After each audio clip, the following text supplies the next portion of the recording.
Hola hermanos, aquí seguimos con la segunda parte del video. Tuvimos que hacer dos partes para que todavía pesara menos y eso que el primero pesó bastante, pero vamos a hacerlo con el favor de Dios. Aquí seguimos. Número 2, que estamos en la parte de ver, dice la realidad de nuestra iglesia en el hoy de nuestra historia. La realidad de nuestra iglesia en el hoy de nuestra historia, vamos a ver la parte A, dice una secularización que avanza en varios países de América Latina y el Caribe.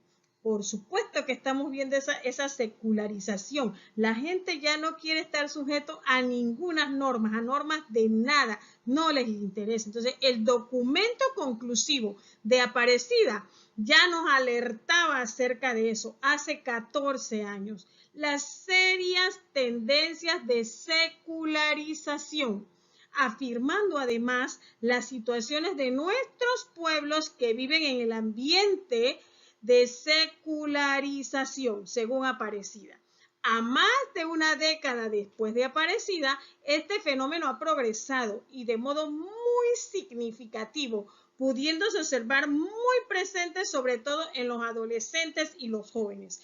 Es decir, ¿qué estamos haciendo los adultos para que nuestros jóvenes quieran seguir con nosotros en la iglesia? ¿Estamos poniéndoles caras alegres a nuestros jóvenes o estamos amargados? ¿Estamos demostrando que el estar en la iglesia nos amarga? Entonces tenemos que tener claro esta situación que se está dando y que ya lo advertía Aparecida y que ahora está incluido en la asamblea eclesial porque se hizo un estudio y aparece entonces esto. Bien, también tenemos el crecimiento cada vez mayor de las iglesias evangélicas, de las iglesias pentecostales en nuestro continente. Entonces nosotros nos preguntamos, ¿qué les hace falta en nuestra iglesia?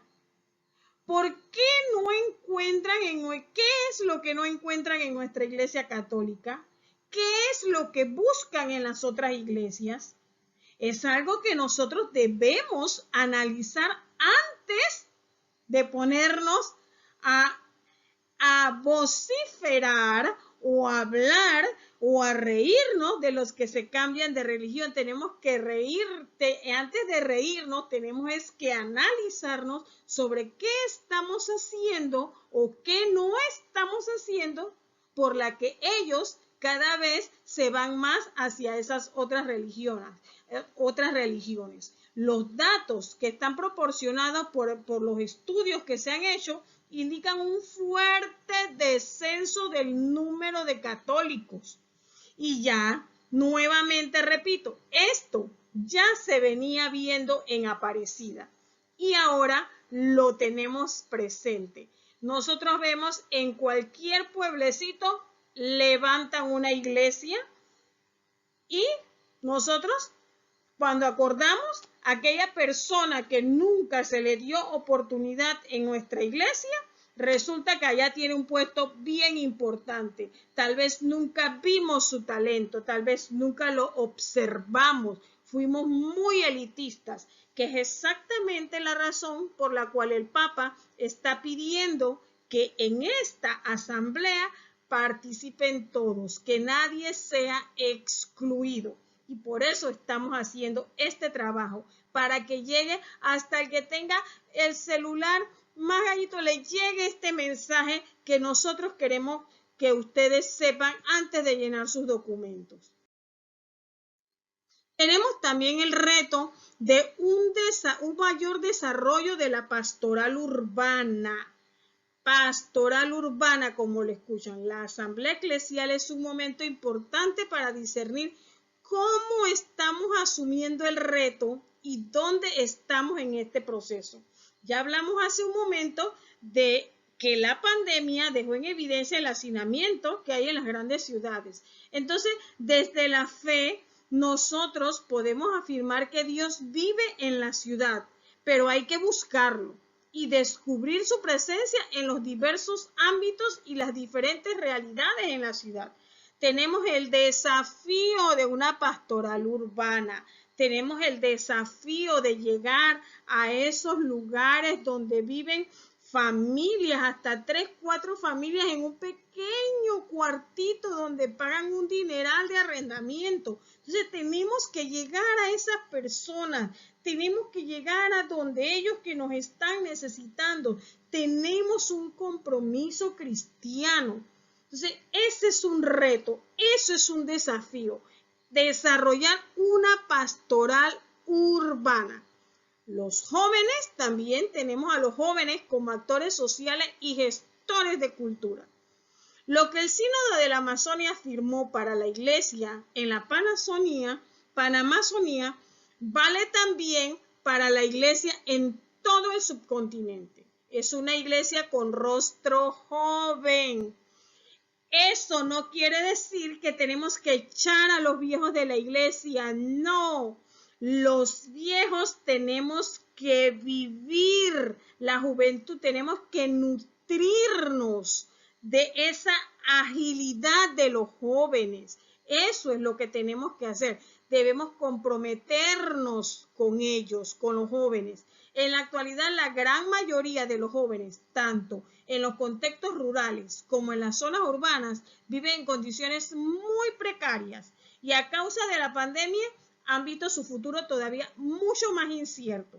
¿Por qué? Porque todo el mundo los tilda de nini, los tildan que no quieren trabajar, pero los muchachos se gradúan. Pero cuando van les piden 3 años de experiencia. Si nadie les da el primer día de experiencia siquiera, ¿cuándo la van a obtener?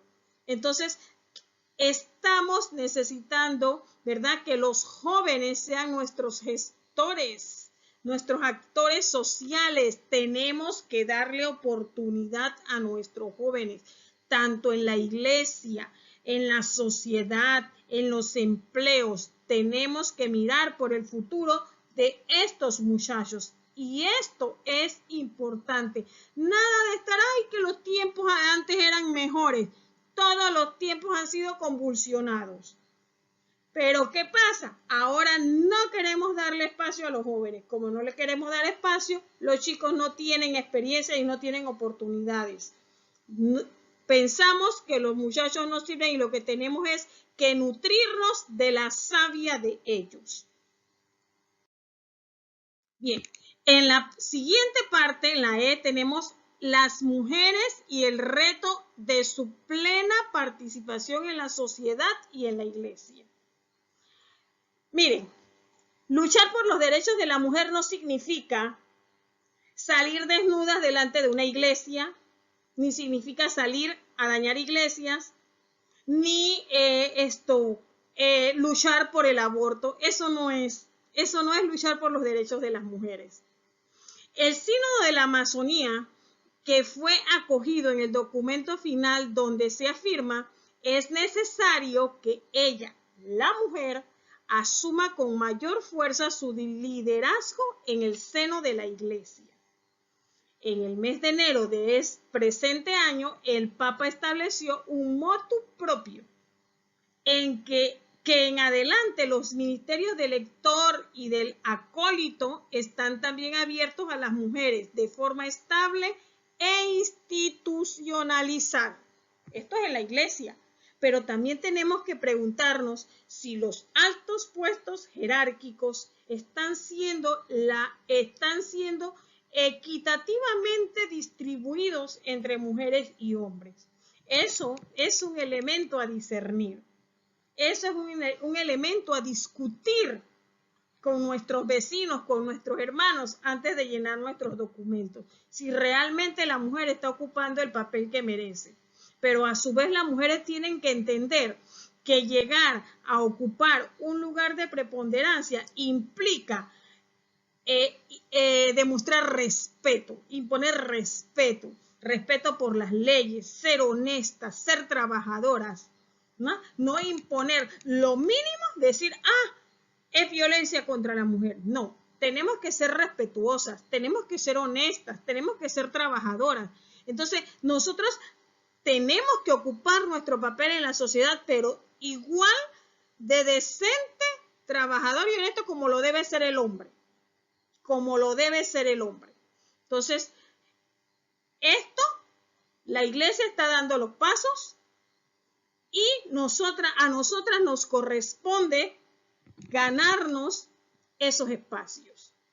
Luego tenemos los abusos sexuales en la iglesia, que eso no lo podemos obviar, es una realidad que tenemos que enfrentar. Entonces, se han dado pasos muy significativos para romper los silencios y redes de complicidades que condujeron al encubrimiento de estos hechos. Se han elaborado protocolos para la protección de los menores de edad y personas vulnerables. En varios países se realizaron estudios acerca de las causas de estos abusos. Entonces, no es que la iglesia se está haciendo a un lado, no. La iglesia está dando frente y le está dando frente y está siguiendo estos casos y además ha establecido ya protocolos, ¿verdad? Para que esto deje de suceder o por lo menos si salen que sea lo mínimo, pero que no haya encubridores. Son hechos que no podemos ocultar y tenemos como cristianos que dar la cara y como cristianos también pedir justicia para esos niños que han sido dañados. Tenemos también el clericalismo como un obstáculo grande para una iglesia sinodal. ¿Sí? El Papa Francisco considera que el clericalismo como una permanente tentación de los sacerdotes que interpretan el ministerio como un poder que hay que ejercer, más que como un servicio gratuito y generoso que ofrecer. Es decir, miren, el clero está llamado a servir. Es decir, no es que es un poder, una carta blanca para hacer y deshacer. No. Entonces, a su vez, los laicos y laicas también deben cuidarse mucho de esta tentación. Entonces, nos encontramos con gente en la iglesia que quiere mandar más que el Papa o que quiere ser más recta que el Papa, más que los documentos legales de la iglesia. Entonces, después nos preguntamos por qué están en las otras iglesias. El clericalismo, es un obstáculo para una iglesia sinodal. ¿Qué quiere decir? Una iglesia que tenga participación. ¿Por qué? Porque quieren ejercer solamente la autoridad unos cuantos y no se abren a todas otras personas y se privan de conocer los talentos que tienen otras personas que por años han estado en la iglesia y que jamás se les ha tomado en cuenta. Luego tenemos el otro punto que es hacia una iglesia itinerante y sinodal, andando por nuevos caminos. Claro, son muchos los signos que nos invitan a una auténtica conversión pastoral, que abra caminos de mayor participación de todo el pueblo de Dios en la vocación común, de hacernos cargo de la vida y misión de nuestra iglesia. Entonces, esos signos nos están invitando, Dios nos está llamando. Entonces nosotros, ¿cuándo le vamos a decir, aquí estoy, Señor, para hacer tu voluntad? Cuando ya no podemos ni andar, cuando ya nos duelen todas las articulaciones, cuando ya nos duele la cintura, ay, cuando me jubile. Pero si podemos evangelizar desde nuestro trabajo, no le ofrezcamos a Dios las migajas de nuestra vida, ofrezcámosle nuestra vida entera desde ahora, porque Dios nos está dando signos y hay que abrir caminos, necesitamos abrir nuevos caminos, necesitamos que nuestra iglesia sea itinerante. Luego tenemos ya la segunda parte, que es desde el encuentro con Jesucristo se ilumina la vida de nuestros pueblos. Aquí vamos a iluminar y juzgar. Leemos los signos de los tiempos como discípulos misioneros, es la parte A. Aparecida centró su propuesta pastoral en el discipulado misionero, teniendo como fundamento que la condición discipular brota desde Jesucristo como de su fuente, por la fe y por el bautismo, y crece en la iglesia. Entonces, el proyecto de vida de discípulo se concreta en la praxis del mandamiento nuevo del amor, testimoniado por Jesús, quien siendo Dios trabajó con manos humanas, reflexionó con inteligencia humana, actuó con voluntad humana y amó con corazón humano. Entonces, desde nuestro encuentro con Jesucristo, nosotros vamos a iluminar, vamos a juzgar, como lo hizo Él cuando estuvo en la tierra, con manos humanas, con inteligencia humana y con voluntad y corazón humano. 1. Crecer en el seguimiento a Jesús. Cada persona cristiana se ve enfrentado cotidianamente a discernir y renovar su opción por Jesucristo. Eso nos ocurre todos los días. Nos encontramos, Dios mío, Señor, ¿qué hago, mi Jesús? ¿Qué habrías hecho tú en mi lugar?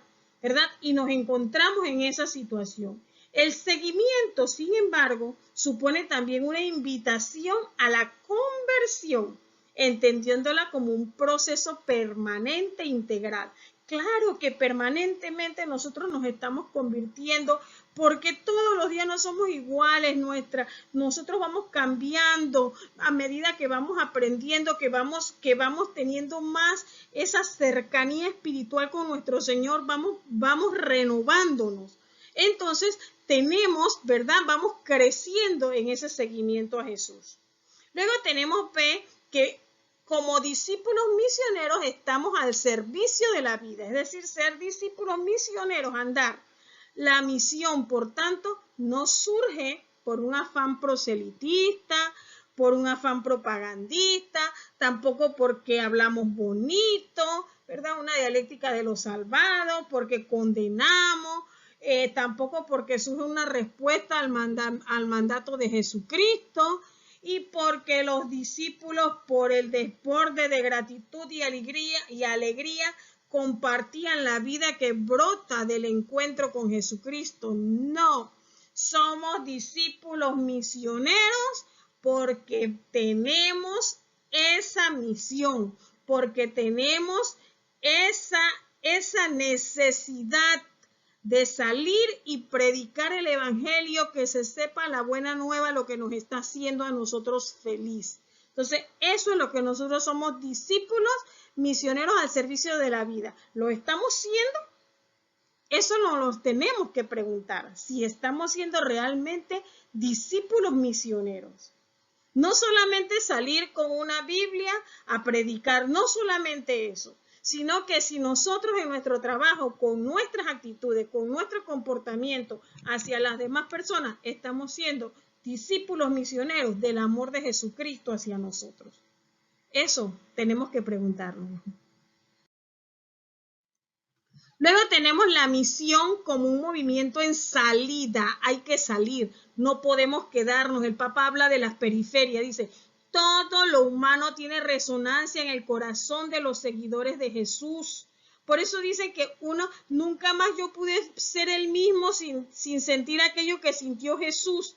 Entonces, por ello, comprendemos que en el horizonte de la misión está la evangelización integral de todos los pueblos. La iglesia y cada uno de los discípulos están llamados a proclamar el reino. Eso está en el documento de Aparecida. Eso sigue teniendo total vigencia. Fíjense que ahora está también en nuestra asamblea, ¿verdad? La iglesia y cada uno de sus discípulos estamos llamados a proclamar el reino de Dios. Ese es un llamado que nosotros tenemos. Entonces, ahí tenemos que tener, por eso dice que mi corazón se sintió inquieto y nunca más yo pude ser el mismo. ¿Por qué? Porque cuando yo experimento ese amor de Jesucristo, yo tengo que llevárselo a las demás personas. Ese es el llamado que Dios me está haciendo. Luego tenemos la evangelización, promoción humana y auténtica liberación. La evangelización ha ido unida siempre a la promoción humana y a la auténtica liberación cristiana. Porque la fe ilumina la vida de la sociedad, poniendo todos los acontecimientos en relación con el origen y el destino de todo en el Padre que nos ama. Los discípulos, especialmente los laicos, realizan su misión en el quehacer cotidiano. Es lo que yo les decía hace un momento. Nosotros realizamos nuestra misión en el quehacer cotidiano, en nuestro trabajo, con nuestro comportamiento. Cuando escuchamos a alguien quejarse, nosotros le hablamos que ¿cómo te vas a quejar si Dios te permitió abrir los ojos hoy? ¿Cómo te vas a quejar si tienes una familia hermosa? Mira que tienes un empleo, mira que otros salieron a trabajar y tú a buscar empleo y tú tienes un empleo. Es decir, en lo cotidiano nosotros estamos llevando la misión. Ese es nuestro trabajo, evangelizar. Y la evangelización es una promoción humana. Además, es auténticamente nuestra liberación. Es una liberación. Llevar el evangelio de Cristo Jesús. En la tercera parte, ya vamos hacia la conversión personal y comunitaria. Aquí viene comunitaria y social, aquí viene el actuar. Actuar como discípulos misioneros, estamos llamados a recorrer caminos, no a quedarnos sentaditos, no, recorrer caminos. Ninguna comunidad debe excusarse de entrar decididamente con todas sus fuerzas en los procesos constantes de renovación misionera y de abandonar las estructuras caducas que ya no favorecen la transmisión de la fe. Lo dijo Aparecida hace 14 años. Y todavía hay gente que quiere seguir trabajando con el mismo librito amarillo de la catequesis, todavía quiere seguir sentando a los niños en el mismo puestito de la escuela, todavía quieren seguir con lo mismo. No, si queremos seguir siendo miembros de la iglesia, si queremos ser una iglesia joven, si queremos llevar el evangelio a nuestros niños y a nuestros jóvenes para que esto no surja más el secularismo, entonces tenemos que renovarnos y tenemos que abandonar esas estructuras caducas y entonces hablarles a los chicos como a ellos les gusta, hablarles sobre la realidad, no sobre lo que ocurrió hace 50 años y cómo era, no. Eso es importante, porque es importante que tengan una noción de lo que era, pero hablarles sobre la realidad social que ellos están viviendo. Entonces sí, vamos a poder hablar el idioma de ellos. 1. Un llamado a la ecología integral. Los discípulos misioneros inspirados por la fe debemos generar una armonía en relación con el prójimo y con la tierra. Fíjense, los jóvenes cuidan más la tierra que los ancianos, que los mayores. Todavía los mayores piensan que para sembrar hay que quemar. Y los jóvenes están haciendo más trabajo de cuidar la tierra que nosotros. Entonces, que nos enseñen. Tenemos que ser humildes también. Esto se realiza con la promoción de una ecología integral, al estar todo íntimamente relacionado, particularmente la naturaleza y la sociedad, por lo que ya no hay dos crisis separadas, una ambiental y otra social, no, sino una sola crisis socioambiental. ¿Por qué? Porque tenemos que atacar el comportamiento social en contra del ambiente. Y allí tenemos que seguir martillando, como se dice, y cuidar, porque ese es el modelo económico que se está implantando en muchas partes de América Latina y el Caribe. No les importa con tal de hacer sus hidroeléctricas, no les importa la naturaleza, con tal de hacer sus canteras, no les importa, con tal de hacer sus siembros, tiran pesticidas, la basura tecnológica. Entonces tenemos que estar tiene que haber una ecología integral y tiene que haber una unión entre el cristiano que cuida la madre tierra que nos han heredado Bien, entonces vamos también hacia una economía solidaria, sostenible y al servicio del bien común. Es necesario promover una justa regulación de la economía, finanzas y comercio mundial. Eso lo dijo Aparecida. De tal forma que se construya el bien común global desde una ética en las relaciones económicas que promueva oportunidades para todos, principalmente para los más desposeídos. Eso implica a la vez el cuidado de nuestra casa común. Necesitamos que haya oportunidades para todos.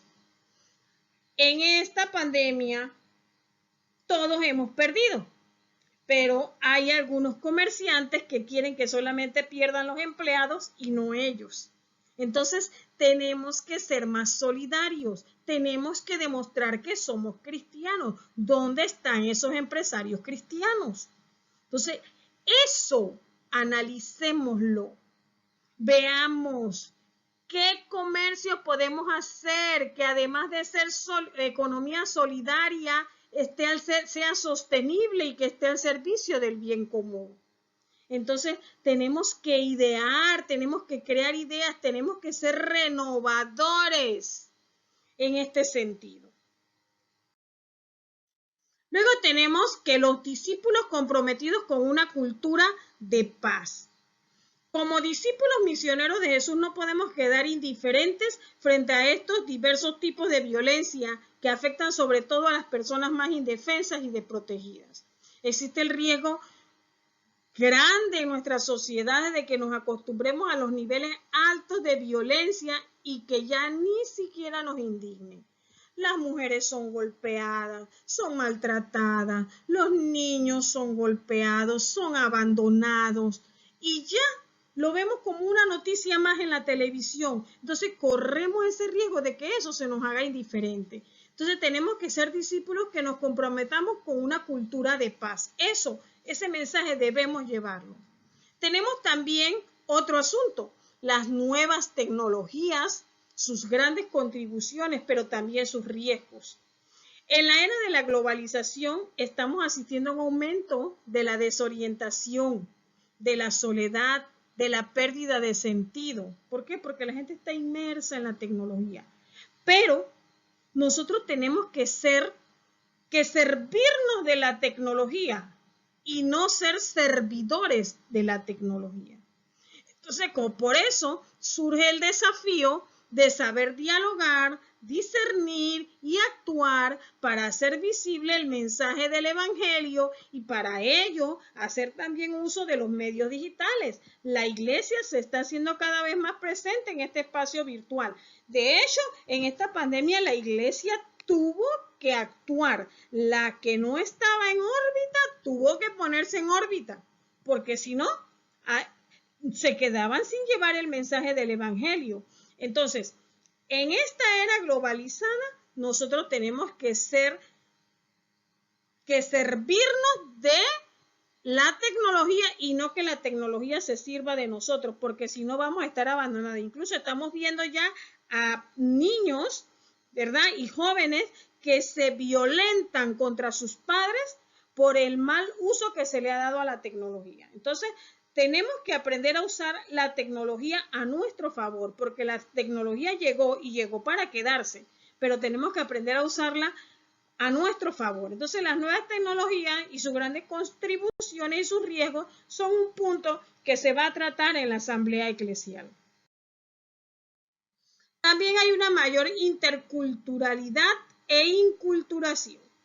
Aquí el Papa nos dice que el creciente reto a la inculturación que nos invita a reconocer la pluralidad de realidades y al mismo tiempo reconocer que hay un cristianismo monocultural y monocorde no va a armonizar con la lógica de la encarnación, por supuesto, porque nosotros somos una combinación y todos somos hermanos. Entonces, la fe se hace cultura en muchas culturas y en ellas es capaz de expresarse de diversos modos sin perder la unidad esencial. Es decir, que la fe se representa en las diversas culturas sin que perdamos, ¿verdad?, esa unidad. Y tenemos que aprender eso. Tenemos que aprender a que todos somos hermanos, ¿verdad?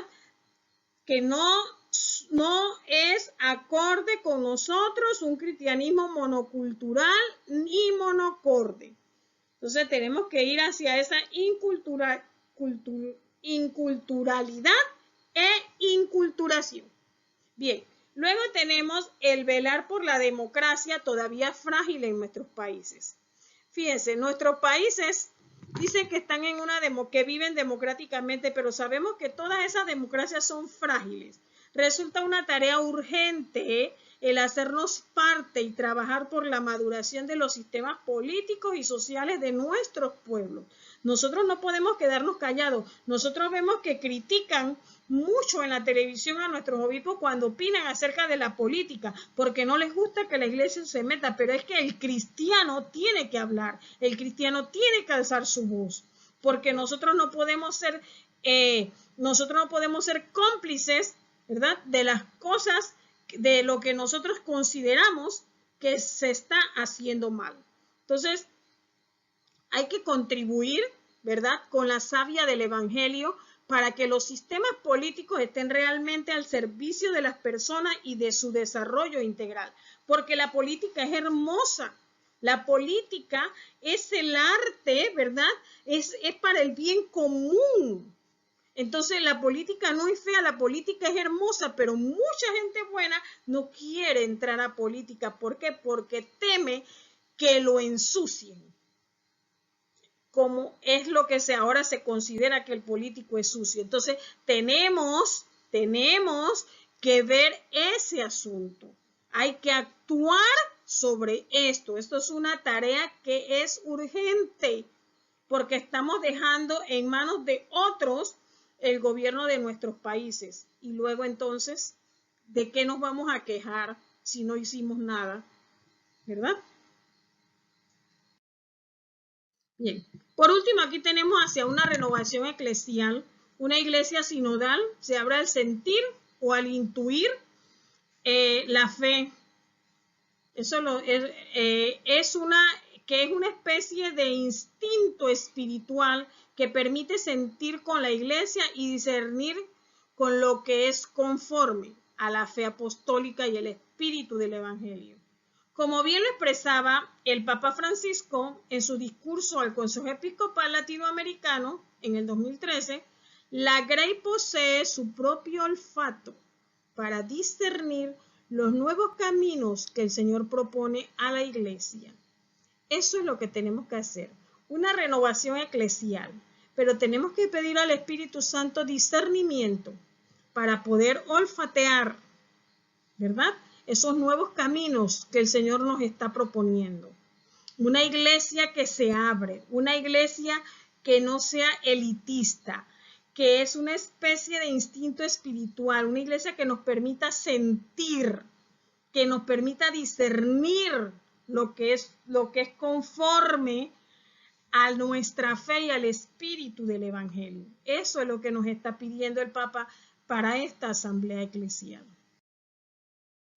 Y concluimos diciéndoles que debemos tener presente que este caminar tiene consecuencias para nuestros modos de entender y poner en práctica la pastoral, abriéndonos a nuevos criterios, a nuevos métodos y formas.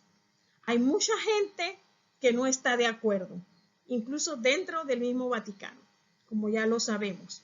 Pero hay que cambiar, hay que caminar, hay que cambiar nuestra forma de practicar nuestras pastorales.